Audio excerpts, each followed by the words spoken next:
Welcome to steno dictation. Dictation 5 second बाद शुरू होगा। स्टार्ट। संसद का सर्वोच्च विधायी निकाय है जहां जन कल्याण से जुड़े मसलों पर मंथन किया जाता है और उसके निष्कर्षों के आधार पर नीति निर्माण का खाका तैयार किया जाता है। जनता की आकांक्षाओं को आकार देने और देश को लोकतांत्रिक दिशा प्रदान करने में संसद की भूमिका सर्वोपरि है। आम जन की यह उम्मीद होती है कि उनके चुने हुए प्रतिनिधि उनकी समस्याओं, चिंताओं एवं ज़रूरतों को संसद में रखेंगे और उन पर विचार विमर्श के बाद एक सक्षम कानून या योजना बनाई जाएगी।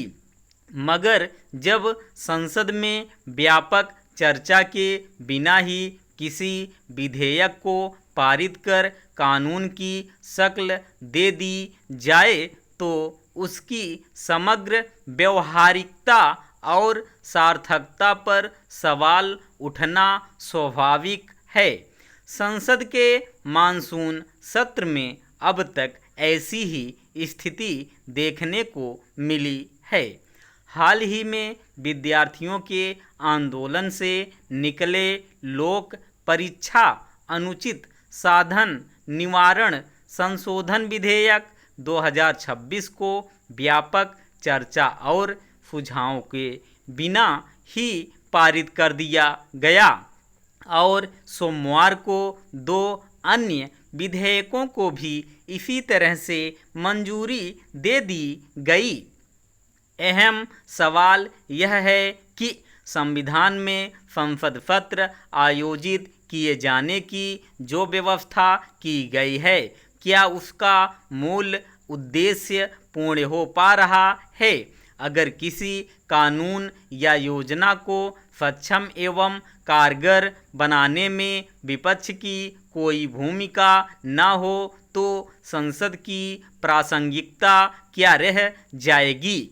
इसमें दो राय नहीं कि सदन को सुचारू रूप से चलाने की जिम्मेदारी सत्ता पक्ष और विपक्ष दोनों की है। मगर जब विपक्ष कोई सवाल या समस्या उठाता है तो उसका निराकरण करना सत्ता पक्ष का दायित्व होता है। लोकतांत्रिक व्यवस्था में सत्ता पक्ष अपनी जवाबदेही से पल्ला नहीं झाड़ सकता। संसद के मानसून सत्र की अब तक की अवधि पर नज़र डालें तो हंगामा और कार्यवाही का स्थगन इन्हीं दो बातों पर जोर दिया गया है। ऐसा लगता है कि स्थगन कार्यवाही का पर्याय बन गया है। विपक्ष नीट प्रश्नपत्र लीक के विरोध में प्रदर्शन कर रहे विद्यार्थियों पर पुलिस कार्रवाई तथा राम मंदिर चढ़ावा चोरी के मुद्दों को लगातार संसद में उठा रहा है और हंगामे के कारण दोनों सदनों की कार्यवाही बार बार स्थगित हो जाती है।